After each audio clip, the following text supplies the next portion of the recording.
धर्म स्नेही पब्बात्मा हो, वह धन्य कुमार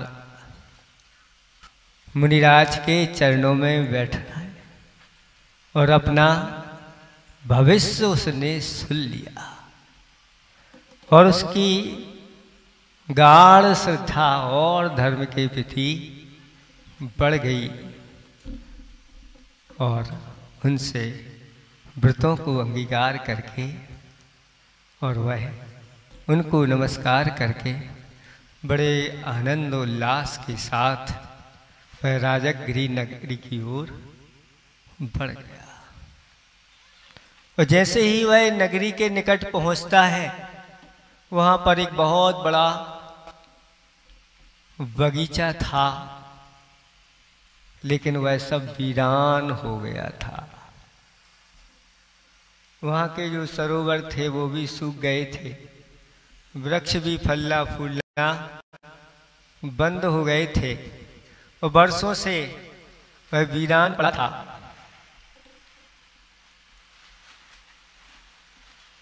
उस बगीचे का जो मालिक सेठ था, कुसुम दत्त उसका नाम था, वह राजघराने से विशेष संबंध रखने वाला था। एक बार उसने अवधि ज्ञानी महाराज से पूछा था,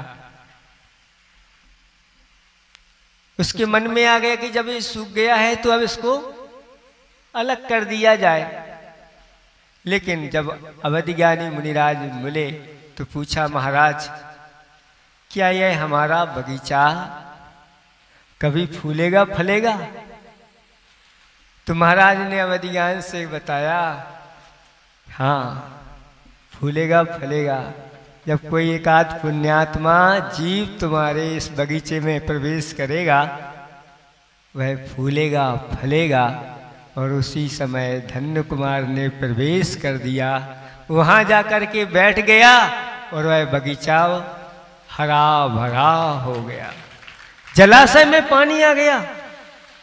देखो पुण्यात्मा पुरुषों की महिमा देखो, धर्म की महिमा देखो। एक सामान्य व्यक्ति है, अभी सामान्य है, असंयमी है, लेकिन सम्यक दृष्टि है, कुछ व्रतों को भी उसने अंगीकार के लिए, लेकिन उसका पुण्य का प्रभाव देखो कि बगीचा। आज महाराज भी कहीं पहुंच जाए तो ऐसे अतिशय नहीं होते, लेकिन कैसा उसने पूर्व में पुण्य संचय किया, कैसा हो गया। और ज्यों ही पता चला उस सेठ के लिए तुरंत आ गया, धन्य हो गया आज मैं। आज ऐसे हमारे यहाँ पुण्यात्मा पुरुष पधारे हैं, आइए आपको हमारे यहाँ चलना है, आप मेरा आतिथ्य स्वीकार करिए। और ले जाता है। वहाँ उसकी एक कन्या थी और वह कन्या भी उस धन्य कुमार को देख करके मोहित हो जाती है और सबने विचार बना लिया था कि इस धन्य कुमार के साथ इसका विवाह किया जाए। उस कन्या ने भी धन्य कुमार की परीक्षा करने के लिए कुछ फूल ला करके धन्य कुमार के सामने रख दिए और धन्य कुमार ने देखते ही देखते एक बहुत सुंदर माला की रचना कर दी और उस माला को लेकर के वह कन्या राजा सैनिक की जो गुणवती पुत्री थी उसके लिए जाकर के प्रदान कर दिया। गुणवती कहती है, आज तो ये विशेष माला दिखाई दे रही, अभी तक ऐसी माला नहीं लाई। तब उसने सारी घटना सुना दी। एक दिन धन्य कुमार बाजार में एक सेठ की दुकान पर बैठ गया और उस सेठ को इतना फायदा हुआ उस दिन, उसने भी विचार कर लिया, मैं अपनी कन्या इसी के लिए दूंगा क्योंकि इसके ही पुण्य से। विचार करो, ऐसे अच्छे अच्छे लोगों जो पुण्यात्मा होते हैं, इनका हमेशा आदर सत्कार करो। दुकान पर ऐसे लोगों को अगर बैठना है तो बैठाओ, ठलुओं को गुटखा खाके तम्बाकू खाने वाले, बीड़ी सिगरेट पीने वाले हैं, ऐसे ठलुआ लोग जो गप्पे लगाते हैं इनसे तो अपनी ताश के लिए अनेक प्रकार के हुए। ऐसे जो पुण्यात्मा होते हैं, हमने आपको कहा ना, जो अतिथि सत्कार करते हैं वो ऐसा पुण्य संचय कर लेते हैं, क्योंकि ऐसे अतिथि आते हैं साधुओं के पास जो सब धर्मात्मा होते, पुण्यात्मा होते, विशिष्ट होते हैं। और ऐसे आ गए राजस्थान में, आप पूछो पहुंचो, वहां पर ढूंढते रहते, जबरदस्ती पकड़ते हैं, एक हाथ वे पकड़ते हैं तो दूसरा हाथ भी पकड़ते हैं, लेकिन हम ले जाएंगे, वे कहते हम ले जाएंगे, ऐसी मस्ती। क्योंकि वह जानते हैं आतिथ्य सत्कार क्या कहलाता है। अहो भाग, आज मुझे नहीं मिला तो पछताते, ऐसी स्थिति होती है।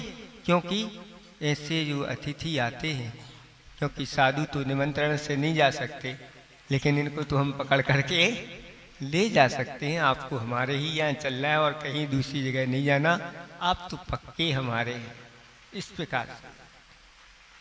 और फिर आगे बढ़ता है, वह एक दूसरे दिन एक और दुकान पर बैठ जाता है, शालीभद्र सेठ की दुकान पर, और वहाँ भी उसके लिए बहुत सारा लाभ होता है। उसको देख करके कि आज तक ऐसा लाभ नहीं हुआ, इसी पुण्यात्मा पुरुष के माध्यम से लाभ हुआ है, तो मेरी एक बहन की पुत्री है, मैं इसी को ही दूंगा। अगले दिन एक सेठ, उसको अपनी कन्या का विवाह करना था, उसने घोषणा करवा दी 3 दमड़ी के माध्यम से,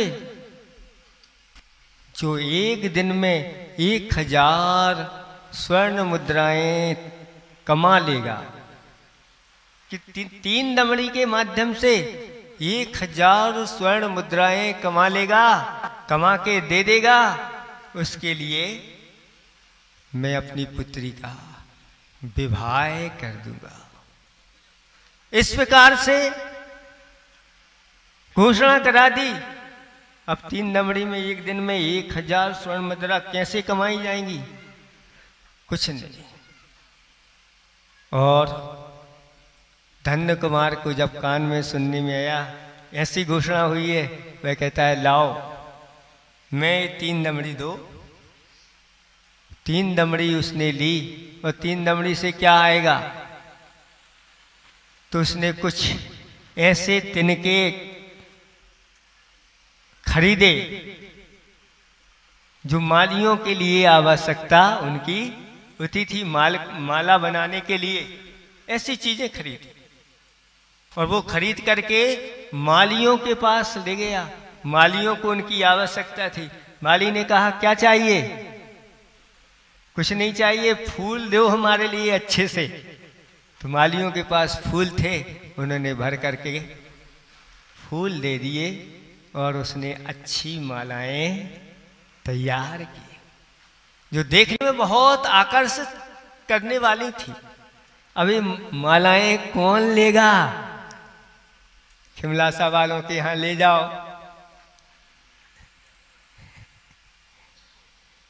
तो वो उसने भी बुद्धि लगाई कहाँ ले जाना। वह जहां से राजकुमार जा रहे थे उस रास्ते पर जाकर के मालाएं दिखाने लगा, और राजकुमारों के लिए वह मालाएं ऐसी आकर्षित लगी, इनको तो लेना ही। क्या चाहिए बोलो? वह धन्य कुमार कहता है ये मालाएं 1000 स्वर्ण मुद्राओं की हैं, लेना है तो बोलो। सामान लोग नहीं खरीद सकते। अब क्षत्रियों को थोड़ी सी है क्या करना पड़ता है? ऐसे ही ये लोग भी सब छत्री बैठे हैं, खिमलासा के जी सब छत्री हैं। एक बार इनके छत्री पने को जगाना पड़ता है, पुरानी आदत है, क्योंकि किले के राजा हैं ना ये लोग, ये किले के राजा हैं सब लोग, इनको थोड़ी इसकी छत्रीता दिखाना पड़ती है। और फिर तो ये कहते हैं महाराज जो आप कहो सो तैयार। ऐसे ही उन्होंने भी दिखाया और वो कहते हैं लो 1000 स्वर्ण मुद्राएं उनके लिए दी और वो मालाएं ले ली और 1000 स्वर्ण मुद्राएं एक ही दिन में कमा करके उस सेठ को लिए दे दी और सारी घटना बता दी। सेठ ने अपनी पुत्री का विवाह उसके साथ कर दिया। ये धर्म और पुण्य की महिमा है कि ज़्यादा मेहनत करने की आवश्यकता नहीं होती, ज़्यादा हार्ड वर्क करने की जरूरत नहीं है, स्मार्ट वर्क आप करिए। स्मार्ट वर्क उसी का होता है जो पुण्यात्मा होता है। थोड़ी से ही में 2 घंटे दुकान खोले आता है, ये लगे हैं 24 घंटे और इनका वो नहीं होता, तो 2 घंटे में वह काम करके आ जाते। प्राप्त नहीं की, इंद्रियों पर संयम नहीं किया, मन पर संयम नहीं किया, तो क्या होगा? धर्म खेत खाए जाए मूल से तमाम को। अगर घोड़ा छूट गया तो पूरे खेत को खा जाएगा। और छोड़ के अभक्षण को छेकाए रक्षा करो। ये भक्तात्माओ इतना तो कर लो कि अभक्ष को त्याग कर दो। जिनवाणी में 22 अभक्ष बताए और आज तो 2200 अभक्ष तैयार हो गए हैं। Pack fast fruit. हमारे आचार्य भगवान कहते हैं जो फास्ट फूड खाता है उससे आहार, और आपको भी आहार नहीं देना चाहिए। आ जाते हैं, घुस जाते हैं, देते हैं। कह दिया ना कि ये नियम है संघ का कि फास्ट फूड खाने वालों को आहार नहीं, वो शाकाहारी नहीं। घोषित हैं गुरुदेव के द्वारा, उन्होंने लेते ही नहीं, बंद है उन सब से। आप इस पे की आप क्या कर रहे हैं? इस प्रकार के मायाचारी के साथ आहार दोगे तो कुबोग भूमि में जाकर के उत्पन्न हो गए।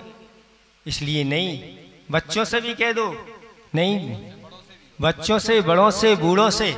बूढ़े तो आजकल कहते हैं दांत नहीं है, तो क्या आती है वो सोन पपड़ी, जो जल्दी मुख में जाए और घुल जाए।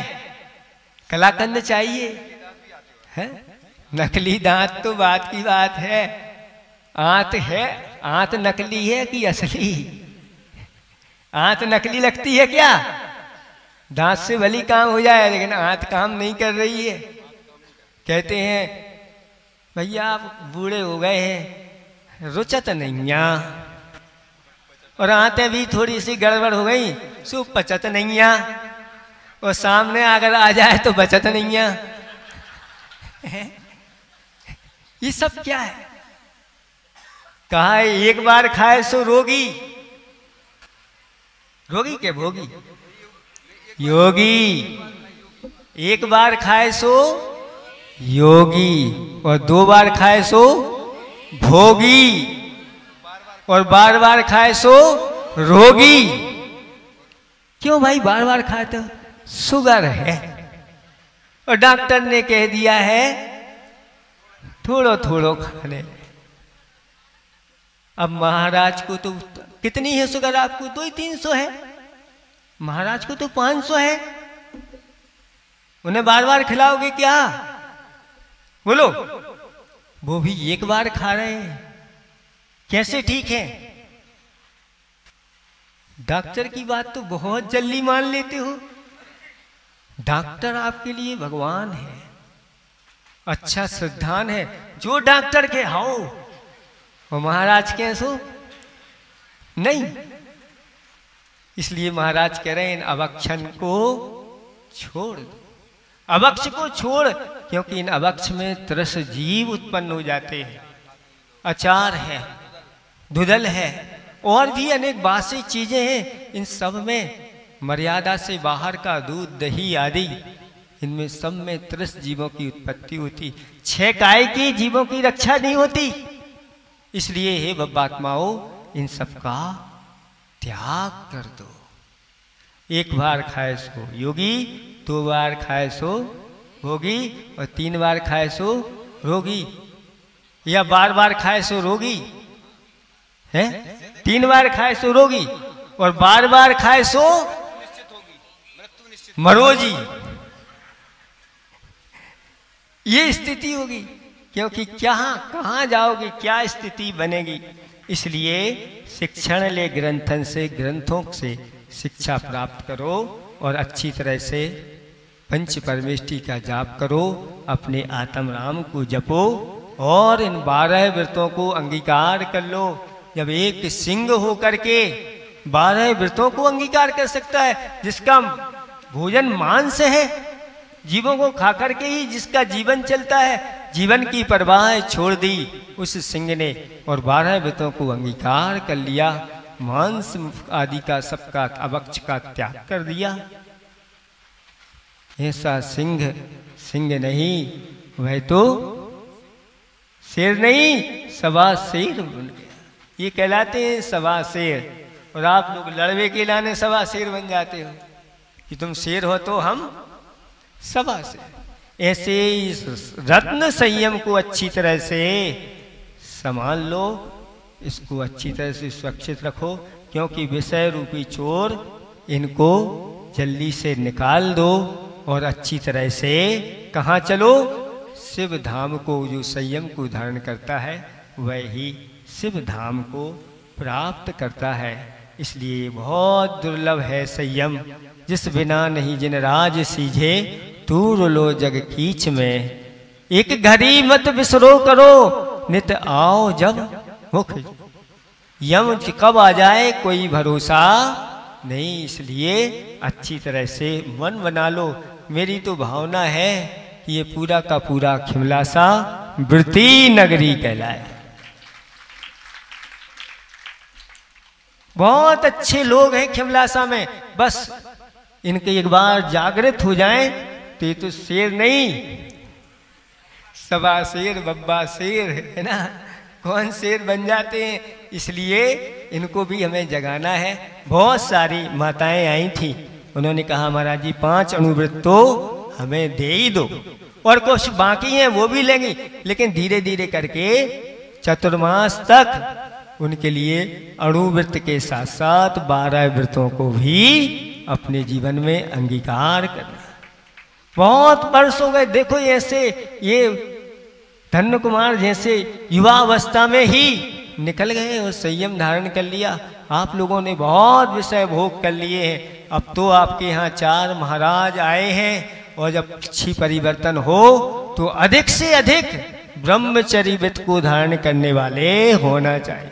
कोई 25 दिन का करे, कोई 30 दिन का करे, 29-28 दिन का करे, कोई 20 दिन का करे। अहो भाग्य, अब छोड़ना नहीं, महाराज को तो हमें पिच्छी प्रदान करना ही है। इस प्रकार मन बना लो, दोनों लोग अच्छी से सलाह कर लो और अभी से अभ्यास प्रारंभ कर दो। इतना ही पर्याप्त समझते हैं। अहिंसा परमो धर्म की।